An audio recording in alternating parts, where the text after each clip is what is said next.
Hi friends, எல்லோருக்கும் காலை வணக்கங்க. இப்போ தான் நான் வியாபாரத்துக்கு போயிட்டு வீட்டுக்கு வந்தேங்க. இப்போ பார்த்தீங்கன்னா பாப்பாவும் ஊருக்கு போயிட்டாங்க என்னை விட்டு போட்டு. ஒய்ஃபு வேலைக்கு கிளம்பிட்டாங்க. என்னை பாருங்கள் தனியாக விட்டுட்டு நான் பாருங்கள் நான் தனியாக இருக்க வேண்டியதாக போச்சுங்க. பாப்பா சொல்கிறேன், பாப்பா நீ மட்டும் இரு பாப்பாங்கிற, போப்பா என் ஃப்ரெண்ட்ஸ் எல்லாம் பார்க்கணும் அப்படின்ட்டு அவள் ஊருக்கு கிளம்பிட்டாங்க. பாருங்கள் எனக்கு பொக்குன்னு இருக்குது, வீட்டுக்கு வந்தால் பொக்குன்னு இருக்குது. எப்படி வீட்டில் இருக்கிறதுங்க? பாப்பா இருந்தால் கூட பாப்பாவோட ஏதாவது சண்டை இழுத்துட்டு வம்பு இழுத்துட்டு இருந்தால் நல்லாயிருக்கு.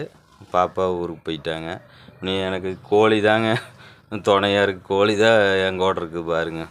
பாருங்கள் கோழி தான் எனக்கு துணைங்க. இது கோழிக்கு பாரு கம்பு வச்சுருக்கும் பாருங்கள். பாருங்கள் கோழி தான் நான் பார்த்துட்ருக்க வேண்டியது பாருங்கள்.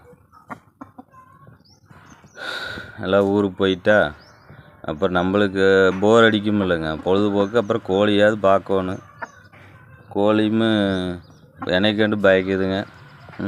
கோழிங்கோட கிட்ட வர மாட்டேங்குது பாருங்கள்.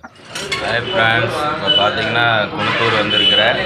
பாப்பா இங்கே தான் கூட்டிகிட்டு வருவேன். அவளுக்கு இங்கே முட்டை போனால் தான் ரொம்ப பிடிக்குங்க. எனக்கு முட்டை போண்டா சாப்பிட்டேன். இப்போ உளுந்தம் போண்டா வாங்கியிருக்கிறேங்க. பாப்பா என்னை விட்டு போட்டு ஊருக்கு போனால, அதனால் அவளுக்கு போண்டா கொடுக்கக்கூடாது இல்லைங்க. வாங்க வடை சாப்பிட்லாம். முட்டை போண்டா சாப்பிட்டது உங்களுக்கு காமிக்கலை, இப்போ வடை சாப்பிட்டது தான் உங்களுக்கு காமிக்கிறேன். வடை தெரியுதுங்களா? அந்த அண்ணா கடையில் தான் முட்டை போண்டா நல்லா இருக்குங்க. அதுக்கு சட்னி கொடுப்பாங்க பாருங்க, சூப்பராக இருக்குது.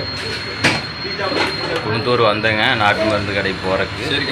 சரி இங்கே வந்தால் பாப்பா லீவ் வந்தால் கூட்டிகிட்டு வந்து முட்டை போண்டா வாங்கி கொடுப்பேன். இப்போ பாப்பா இல்லாதனால நான் டீ சாப்பிட்டு வடை சாப்பிட்டு போகலான்ட்டு இருக்கிறேன்.